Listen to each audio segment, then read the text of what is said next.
The title of this segment is Shut Up and Coach. Shut Up and Coach. The subtitle would be College Coaches Get Out of mine, meaning me, get out of my business. So here's some very simple advice for the all too powerful, or think they're all too powerful college football coaches who whine a lot. Get out of the talk show business, get in your lane, shut your face and coach. There. If you get paid to be a talk show host, you need to be a talk show host. That's what you need to do. If it's a side hustle and you get paid to be a talk show host, be a talk show host. My definition of the spoken word space, that's what I call what I do. I've been saying this for years. It matters. The spoken word space is like the way you think of it. The job description is you think of it like a bar stool for listeners and now viewers.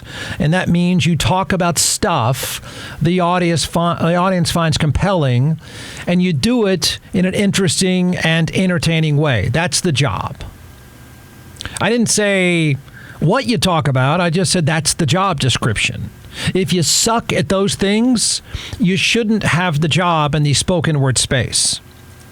But if you take the money to be in the spoken word space, don't suck at it, and then don't complain about it.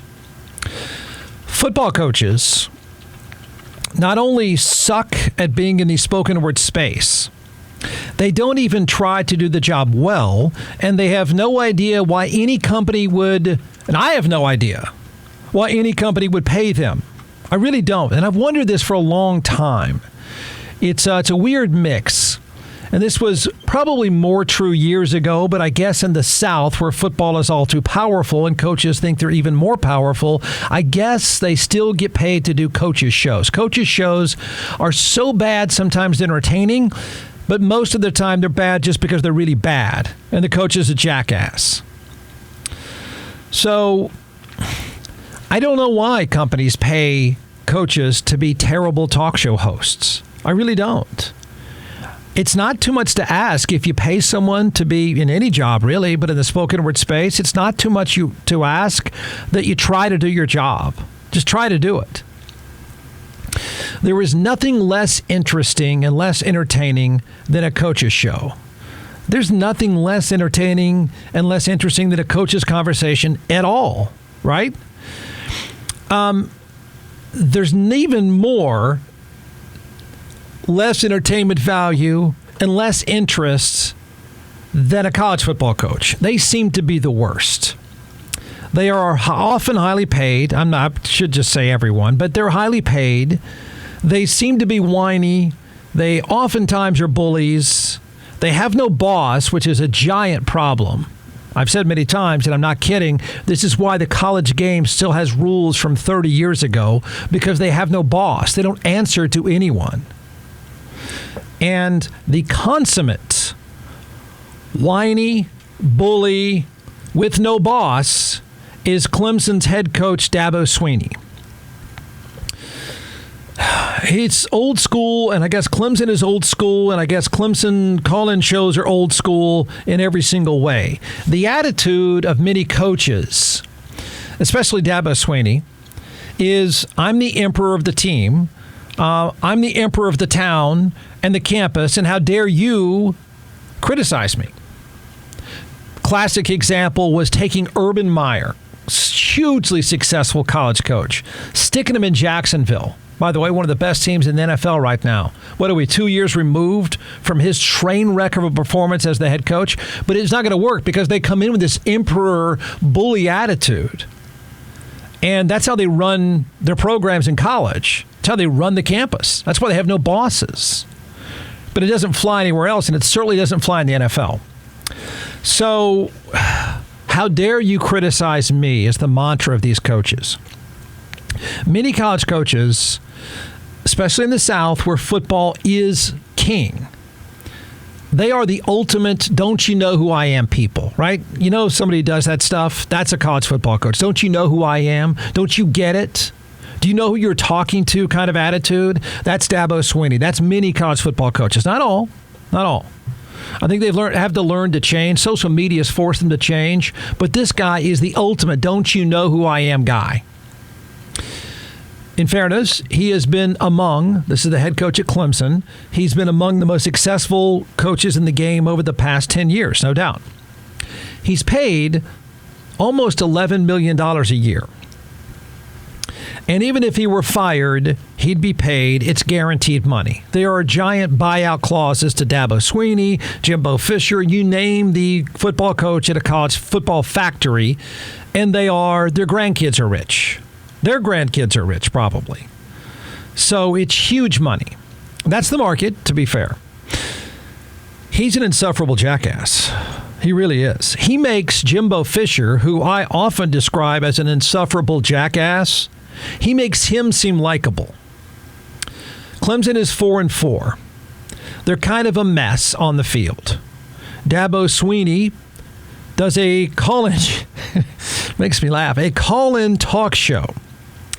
And it's something like Clemson Talks or Clemson blah, blah, blah. I don't know what it is, but it's old school, man. They're sitting at some Cracker Barrel taking phone calls.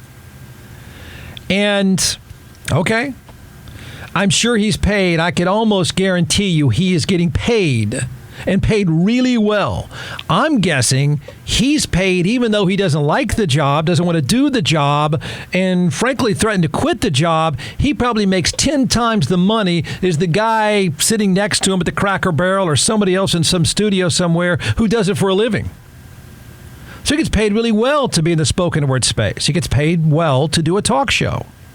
A side hustle, but money he makes is probably bigger than someone who's not a side hustle. He really liked it, from what I can tell, and I've known a lot of coaches that do this stuff. I've had blowback many, many times in my career. It used to be worse because, I did something different. Took on the Emperor, and that was just unheard of. But now, now times are a little bit different, but apparently not in Clemson, South Carolina. I'm guessing he really liked the side hustle of doing his own call-in show when the audience was kissing his ass. Because that's what he expects. That's what college coaches expect since they're bullies and they have no boss. They expect everyone to kiss their ass. He's not very good at his side hustle, a talk show. And he's such a baby.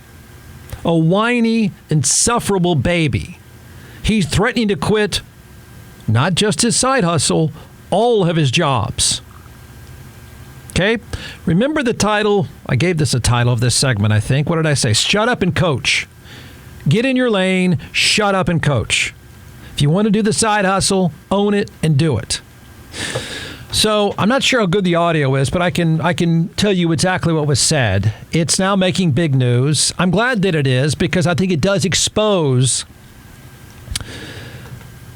how whiny many college coaches are. I think it is perfectly reasonable for the public to say, hey, shut up, man. You make $11 million a year and you're $500. Deal with it. Yeah. I think a lot of you, I'm almost positive of this. I could put you, many of you, I could set you right here next to me and let people tweet or say or text anything they want. And you would say, bring it on for $11 million. I'll listen to it all day.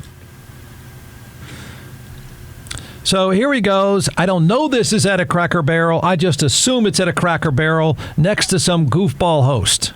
His name? Tyler. Hey, Tyler, I've listened to enough for you, Tyler. Listen, you can have all your opinions that you want. All right, I don't know how old you are. Don't really care. All right, but let me tell you something. We won 11 games last year, and you're part of the problem, to be honest with you, because that is part of the problem. It's people like you that all you do is the appreciation, the expectation is greater than the appreciation. And that's the problem. And so, we've won 12 10-plus win seasons in a row. That's happened 3 times in 150 years. So if you want to know why, Clemson ain't sniffed a national championship for 35 years. We've won 2 in 7 years. And there's only 2 other teams that can say that, Georgia and Alabama. Okay? Is this a bad year? Yeah, and it's my responsibility. Take 100% responsibility for it. But all this bull crap you're thinking and all these narratives you read, listen, man, you can have your opinion all you want, and you can apply for the job, and good luck to you, all right? But to answer your question, All right, we're second in draft picks. We've graduated 98% of our guys. We're second in wins. All right, we if you want to know why, again, I'm telling you, we're not perfect. There's a lot of teams that, Frank Howard never had a bad year. Coach Ford never had a bad year. Coach K has never had a bad year in basketball. People have a bad year. But the part of the problem is the appreciation. I used to tell people all the time, they'd say, what's the difference in Clemson? I'm going to tell you, at some places there's an expectation, but at Clemson there's an appreciation. And what's happened at Clemson is we've won so much that even when it used to be the fun's in the winning, now even when you win, people like you complain and criticize the coaches and question everything. People like you, all right, when I hired Tony Elliott to be the offensive coordinator who never called a play in his life, I'm sure you were critical then.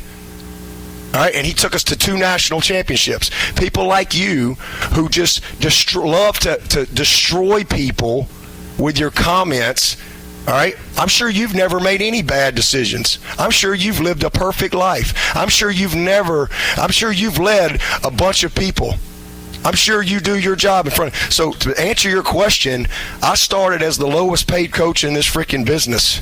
All right, and I'm where I am because I've worked my ass off every single day. And I ain't going to let some smart-ass kid get on this phone and create this stuff.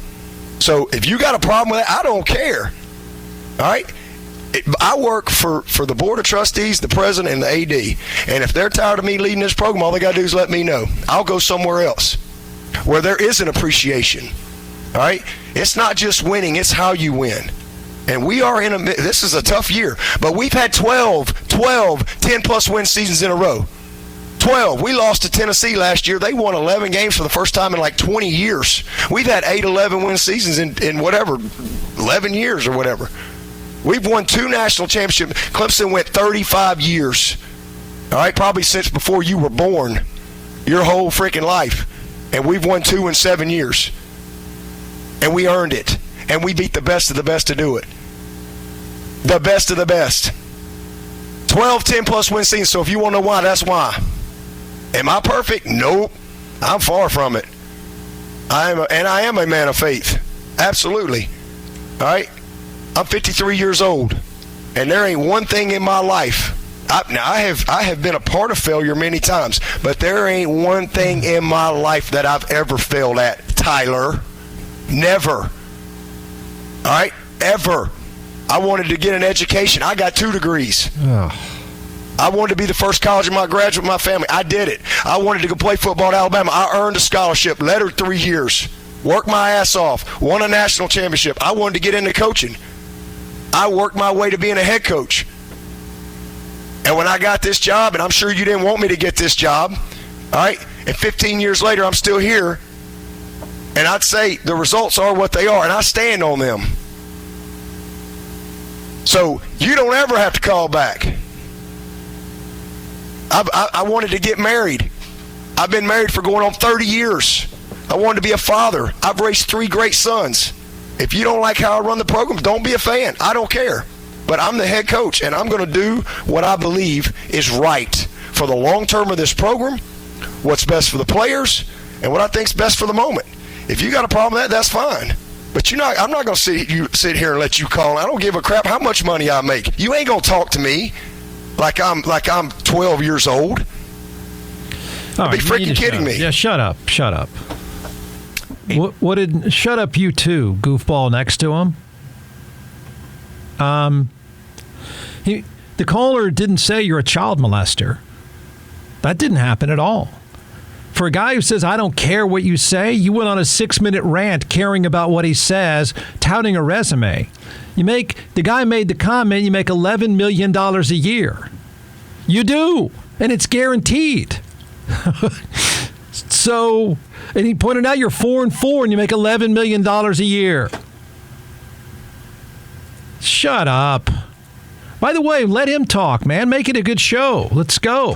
Why do you even take the guy's call, then say you're going to leave and quit and blah, blah, blah? the manager of the radio station or the producer or somebody should say, that's a pretty good show. Now let's let Tyler talk. Let's go. Keep it up. The person that pays him should say, if you don't want to do the show and make it a good show, then I'm not going to pay you because you seem to want to be making a lot of money. So, come on, man. He works for the Board of Regents. You've got a $30 million buyout, like most college coaches. Shut up, all of you. Just shut up. Never start anything by saying, I don't care what you say, and then spend the next 10 minutes caring about what they say. And the guy, caller, whoever it is, who cares about Clemson football anyway? And I'm glad you've got a good deal at Cracker Barrel. But he pointed out you make $11 million. You're going to make over $100 million, man, and your team's 4-4. And I think there's more of it to come. I mean, I could go into this nerdy explanation. As I've said many, many times, the landscape is going to change for Southern football powers. And it's got to be worrying them. It's got to be terrifying them. The landscape is changing. Acting like an all too powerful bully at a place where there's not a lot of money, except you make all the money, is going to be difficult because you now live in a world of free agency. You now live in a world where, I don't agree with it, I don't think it's a good idea, NIL, where places like the University of Texas just buys everybody. And it's trouble for you, and I do think it's starting to get to a lot of these coaches. But for them to complain about being 500 and somebody pointing out they make $100 million is a little too much. Not even Jimbo Fisher would go that far in a rant. You're a jackass. That was ridiculous. That was rude. You're 4-4. Own it. Stop selling everyone how great you are.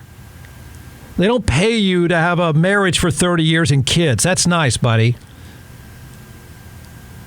Completely disrespectful. Just say, hey, man, I get it. We're 4-4. I get it. You're bent out of shape. I hear you. In other words, the title of the segment? Shut up and coach. Subtitle, get in your lane and shut up and coach.